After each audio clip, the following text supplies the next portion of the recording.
Apa kabar para mimpi? Tentunya selalu dalam berkelimpahan ya. Kita diskusi lagi ya setelah kemarin kita off dulu karena memang ada pekerjaan yang memang harus diselesaikan. Dan kita membahas tentang uang lagi. Mungkin ada yang berpikiran, wah uang kok dijadikan tuan, wah uang kok didewakan, wah kita kok jadi budaknya uang karena selalu membahas uang. Jangan pernah bekerja dan mencari uang, dah itu aja kuncinya kalau Anda tidak mau atau Anda tidak suka dengan yang namanya uang. Terus kita sebenarnya itu bukan menyembah uang ya. Topik di video ini adalah kita tidak menyembah uang.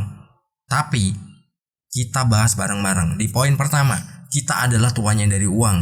Dan segala sesuatu yang berhubungan dengan uang, masuk dan keluarnya adalah perintah kita. Karena apa? Kita tuannya, kita mengaturnya. Kita adalah orang yang punya kendali atas semua itu. Kita suka uang, kita membenci uang, ya itu tergantung diri kita.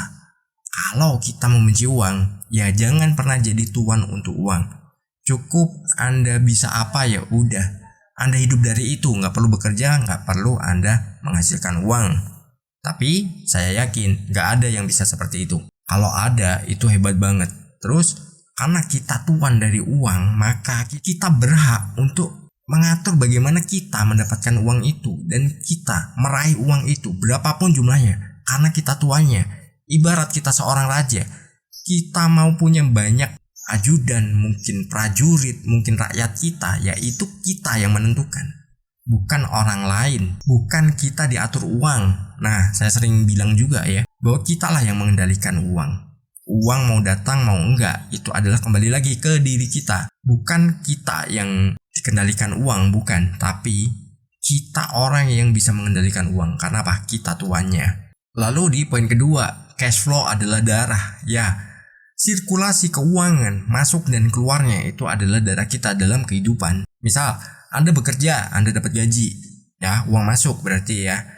Terus untuk memenuhi kebutuhan, uang keluar. Nah, itu sirkulasi juga, itu cash flow. Darah kalau tidak ada sirkulasinya, ya hasilnya akan jelek gitu. Jadi kayak peredaran darahnya ini nggak normal. Nah, kita harus memprogram diri kita. Karena kita tidak menyembah uang, kita adalah pengendalinya, kita aturlah. Cash flow-nya bagaimana nih? Uang masuk gimana? Mungkin yang bekerja gaji, mungkin yang usaha itu dari profitnya. Mungkin kalau teman-teman konten kreator mungkin dari ya hasil-hasil dari yang didapatkan dari karya-karyanya. Mungkin kalau Anda artis, Anda mendapatkan royalti dari karya-karya Anda juga, mungkin dari job Anda juga. Terus pengeluarannya bagaimana? Kita juga harus mengaturnya, kita harus bijak juga. Jangan pengeluaran itu jauh lebih besar daripada apa yang masuk kepada kita, tentu saja uang ya. Karena dengan begitu, sirkulasi kita normal. Ibarat darah kita lancar, kita akan jadi orang yang sehat. Coba misalkan nih sirkulasinya nih, uang tersendat. Kayak darah kita nih ada yang mampet. Di bagian mana? Ya bisa jadi kita sakit, ya kan? Atau tekanannya lebih tinggi, itu kita sakit juga. Jadi kita harus menjaganya cash flow. Antara masuk dan keluarnya, kita harus bijak dalam pengelolaan. Kita nggak boleh seenaknya, terus kita nggak boleh mengabaikan juga. Karena apa? Itu untuk kemajuan kita. Saat kita bisa mengaturnya, otomatis kita akan memiliki yang namanya simpanan, saving ya. Nah, saat kita udah memiliki simpanan itu, bukan simpanan yang aneh-aneh loh ya, kita bisa mempersiapkan masa depan kita. Kita mau bagaimana? Oh, ke depan nih membesarkan usaha misalkan. Atau yang kerja, wah ini buat dana pensiun. Nah, itu cash flow juga. Karena kita udah mengaturnya, kita tuannya. Jangan biarkan uang itu pergi dengan sendirinya dan dengan seenaknya. Nanti begitu datang, besok udah bingung. Atau biasanya nih, di awal bulan, wah happy, duitnya masuk banyak. Saking kita orangnya gengsian ya, tapi terserah ya. Ini saya hanya menyampaikan apa yang menjadi pandangan saya ya. Dan saya tidak menyerang siapapun. Nah, dari situ, wah udah deh, puas-puasin deh. Habis duit pertengahan bulan, udah nih siap-siap obat mah, buat makan aja nggak teratur. Karena apa? Cash flow kita nggak tertib, cash flow kita nggak teratur, dan kita nggak disiplin. Ya udah, wassalam aja itu. Duit kapan masuk, kapan keluar, kita nggak bisa memanagenya dengan baik. Ya sudah, kita akan sakit-sakitan soal keuangan ya. itu bisa menambah beban teman-teman. Jadi kita harus menjaganya juga ya. Mau diterapkan silakan, mau enggak ya silakan, itu kembali ke pikiran kita. Lalu di poin ketiga adalah kita punya hak. Nah, kita udah menyinggung tadi ya. Jadi ibarat kita rajanya, kita punya hak untuk mengatur prajurit kita. Nah, uang-uang ini adalah prajurit kita. Kamu ke sana, hasilkan lebih banyak lagi. Kamu ke sana, perbesar lagi tuh wadahnya. Nah, seperti itu. Jadi kita bisa mengalokasikan ke hal apapun. Yang jelas itu adalah hak kita. Misalkan nih, kita memiliki penghasilan yang mungkin hanya tersisa sedikit yang bisa untuk ditabung, ya nggak masalah. Tapi tabungnya di mana?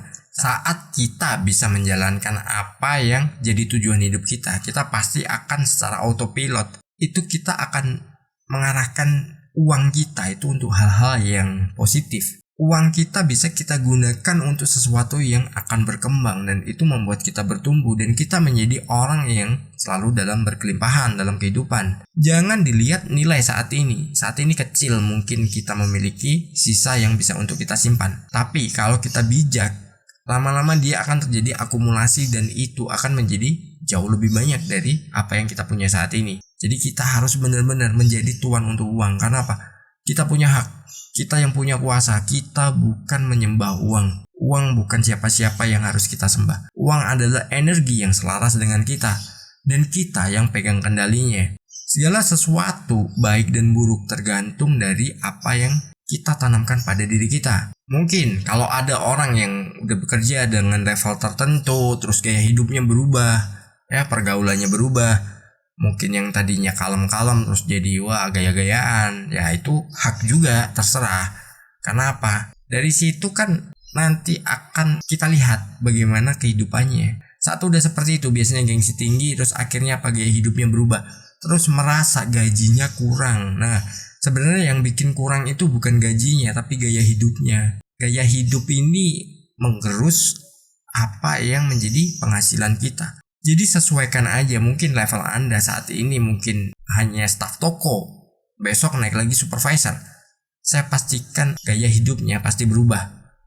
Terus misalkan yang tadi gajinya misalkan nih 1 juta, besok naik lagi ke 3 juta, gaya hidupnya juga udah berubah. Karena apa? Tidak bisa melakukan manajemen dan tidak bisa mengatur cash flow. Tidak sadar bahwa kita adalah tuan dari uang. Nah, setelah itu naik lagi jabatan, gayanya naik lagi, gaya hidupnya terus naik lagi, ya gaya hidupnya ganti lagi mengikuti bagaimana pola jabatan kita, biasanya seperti itu. Atau yang usaha yang tadinya cuma punya 1 outlet, gaya hidupnya biasa, nanti punya 2, udah mulai berubah ke 3, ke 4 dan seterusnya berubah juga. Ya sah-sah aja selama apa? Pengaturan keuangan itu seimbang. Anda bisa melakukan hal yang simpel.